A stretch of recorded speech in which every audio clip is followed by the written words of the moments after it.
How's it going, YouTube? This is FourthStarTCG, and welcome back to another video. Today I'm doing something I don't do often, but I figured it was a very fun proposition, so I figured I'd take it on. I'm doing the sort of top 5 Pokemon cards in my collection tag video. I was tagged by James and Chloe Collects, so a big thanks to them for tagging me. And I don't know, I don't really... If you haven't done the video and you'd like to do it, I'm tagging you. Feel free to post a video on your channel. I always love seeing what people have in their collections. If you do a video, make sure to let me know. Comment in the comment section or at me on Twitter, and I'll go check out your video. Always love seeing what's in other people's collections.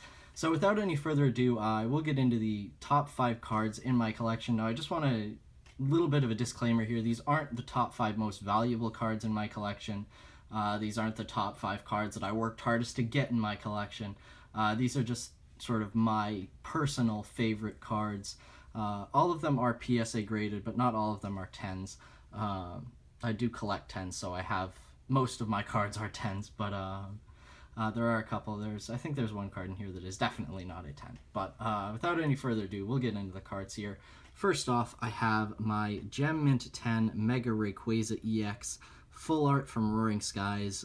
This card, when it first came out, I never thought I would get it. I was thinking this would be a $1,000 card. Thankfully, it's come down a lot, but when I did get this card, it was still selling in the $400 range. I do foresee it going back to that. I think eventually this will be a $300 to $400 card in a couple years. Right now, especially with the Roaring Skies reprint and Rayquaza's being playable, you really aren't getting a premium for your PSA graded copies. The people who want them have gotten them already. I'm not sure how many are in the population, but it's definitely... I think I was watching one on eBay actually bid on it just for the hell of it, and it ended up going for like 80 something bucks, which kind of stinks, but I would never sell this card for anything less than several $100s. Probably wouldn't sell it at all, just because the English full arts are just so difficult to get in 10s, and Mega Rayquaza, the artwork here is just beautiful. Just the I just remember the amazement I had when this card originally came into my collection. I want to say about a year and a half ago, and it was amazing to have this card. I thought I would never have it. And I do, so it was probably the top card in my collection for a long time. So just absolutely wonderful card. I love it, and probably will never get rid of it. Next up, I have another card in my collection that is a Rayquaza. This is a first edition Rayquaza Gold Star from Clash of the Blue Sky. This is probably the most expensive Gold Star card out there. Unfortunately, it is only graded a very good 3. I just wanted it for protection purposes. As you can see, the back is fairly damaged, but the front looks the front looks wonderful. This card is probably, the holo doesn't have any scratches on it. It looks wonderfully wonderful encased here. You can see the holo there looks fantastic. This is just amazing artwork, and having it be a first edition is so fantastic as well. I do have the unlimited edition of this card in a 10, but I probably like the first edition more, just because the story of how it came into my collection. I bought it, and I think I bought it for like 20 bucks or something off of a Japanese site, and I was like, wow, this can't be possible. I'm getting even a damaged Japanese first edition Gold Star Rayquaza for 20 bucks. Had it shipped to me, and I was just amazed, and eventually ended up getting it graded. Of course, not to raise its value. It's only a very good 3, but just a wonderful card. Absolutely love it. Rayquaza Gold Star, probably one of the greatest cards of all time there. Next up, I have another card from the EX series. I have the Japanese Regice EX from Undone Seal in first edition. This card is ridiculously hard to get.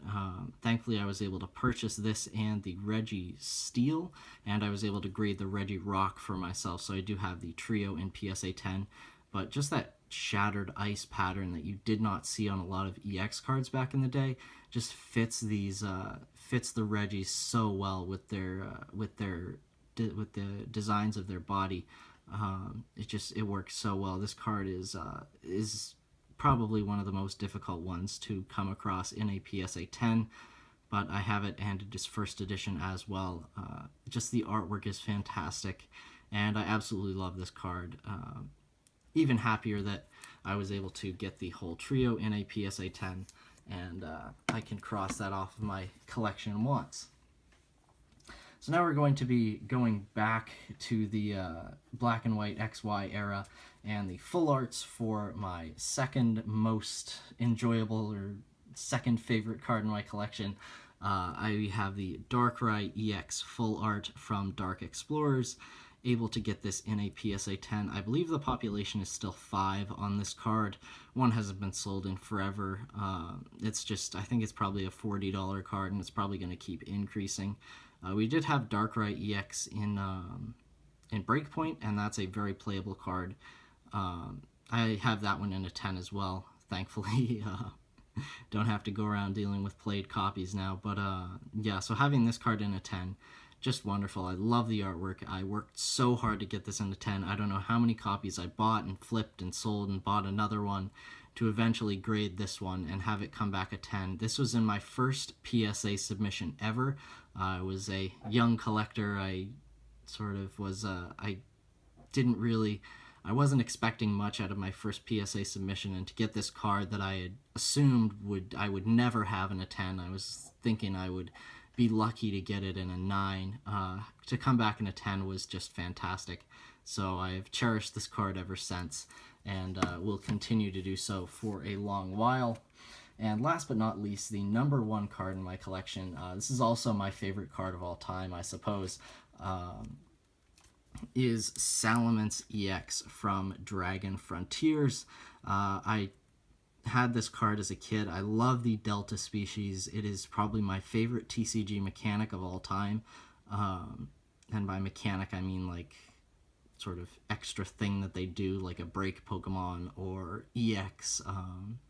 Delta species I just think was fantastic. The idea that, if you aren't aware of like the lore behind it, it's these Pokemon are on an island and they've been exposed to radiation that has made them different types.